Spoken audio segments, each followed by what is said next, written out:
계속 남아있었던 이 부어있는 듯한 느낌이 없어지고 V라인이 살아났다. 늘 몸이 무거웠는데 몸이 훨씬 가벼워졌다는 얘기도 많이 하시고요.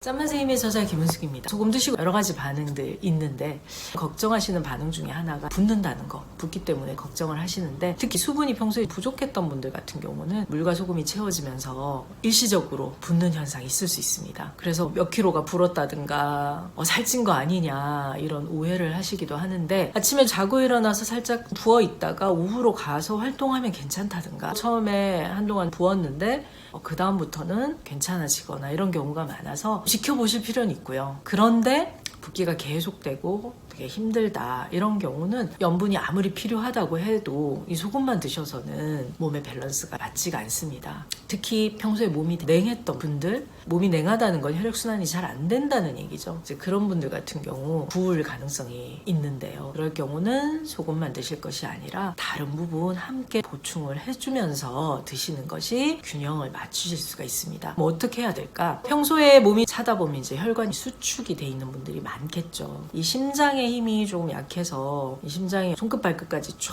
이렇게 혈액을 밀어내야 하는데 그 힘이 딸리는 분들, 그렇다고 병원에서 의학적으로 심장의 진단을 받는다든지 그런 차원은 아니고요. 심장의 힘, 파기 이 부분이 조금 딸려서 이 수분이 들어오고 혈액이 많아지는 것을 펌핑하는데 부담이 된다. 그런 경우 붓기가 지속될 수가 있는 거죠. 소금하고 물만 드실 것이 아니라 이 심장을 함께 튼튼하게 해가면서 우리 몸에 염분과 수분을 섭취를 해주셔야지 밸런스가 잘 맞습니다. 얼굴이 특히 많이 붓는 분들, 얼굴로 열도 자꾸 오르고 얼굴 붓고 숨도 차는 것 같고 답답하고 이런 경우는 혈액이 걸쭉하다가 이 소금이 들어가고 물이 들어가면서 혈액이 맑아지고 또 혈액이 많아져서 한편으로는 몸 입장에서 반가운 일이지만 심장의 입장에서 보면 이 많아진 혈액을 또 밀어내야 되기 때문에 부담이 될 수밖에 없습니다. 평소에 심장의 힘이 약했던 분들 같은 경우는 힘있게 밀어내기가 힘든 거죠. 소금은 나랑 안 맞나 봐. 소금 먹으면 안 될 것 같아.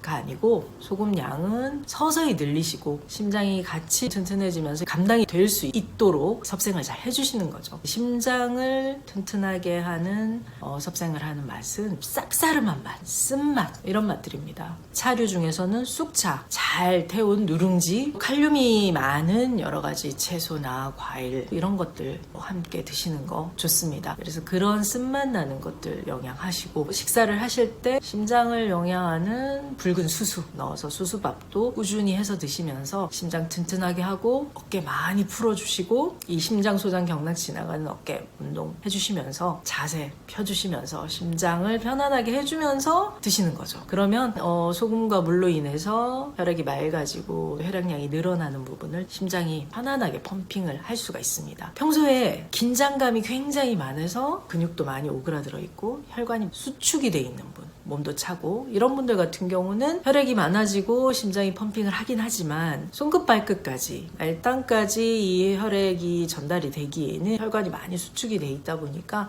거기까지 또 전달하기가 힘들어집니다. 그래서 이런 긴장감을 풀어줄 수 있는 신맛, 새콤달콤한 맛 이런 것들과 함께 드시면 긴장감이 풀리면서 순환이 잘 되면서 붓기가 자연스럽게 없어지는데요. 그래서 소금을 드실 때 오렌지 주스나 평소에 레몬즙, 오미자 이런 것들하고 같이 드셔주시면 좋고 식사를 하실 때는 팥 좋습니다. 그래서 팥차나 팥물 이런 것들 드시는 것도 좋은 방법 중에 하나고요. 걷기를 비롯한 운동은 당연히 기본이죠. 늘어난 이 수분을 전체적으로 돌려주려면 운동 에너지를 통해서 열 에너지로 열을 만들어줄 필요가 있습니다. 손끝 발끝까지 혈액이 잘 전달이 되고 다 쓰이게 되면서 이 불필요하게 남아있는 이 수분들로 인한 붓기가 없어지는 거죠. 운동도 땀이 날 정도로 해주시면 좋고 찜질이나 족탕 이런 거 통해서 땀을 또 잘 빼주시면 속이 데워지면서 나는 기분 좋은 땀, 그런 땀을 배출을 해주시면 불필요한 노폐물과 수분은 빠지면서 붓는 게 아니라 오히려 턱선이 날렵해지고 평소에 늘 붓기가 있었던 이런 분들 같은 경우 턱선이 살아나고 피부가 쫀쫀해지고 탄력도 생깁니다. 계속 남아있었던 이 부어있는 듯한 느낌이 없어지고 V라인이 살아났다. 그런 얘기 하시는 분들도 있고, 늘 몸이 무거웠는데 몸이 훨씬 가벼워졌다는 얘기도 많이 하시고요. 그리고 몸무게는 는 것 같은데 허리에 라인, 옷을 입는 전체 라인, 몸 라인이 정리돼서 훨씬 생기 있고 날렵해 보인다, 그런 얘기 듣는 분들도 많습니다. 많이 말라 있던 분들 있잖아요. 메말라 있던 분들 같은 경우는 적절한 수분으로 인해서 피부에 꺼져 있고 비어 있던 부분들이 채워지면서 피부도 좋아지고 생기도 살아나는 변화가 있습니다. 우리 몸은 생각과 달리 새로운 정보나 지식을 알게 됐다면 금방 좋아질 것 같지만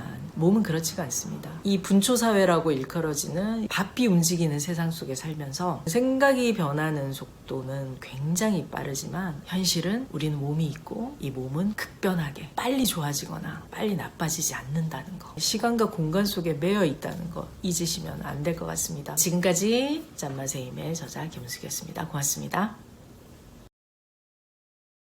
지금까지 김은숙이었습니다. 고맙습니다.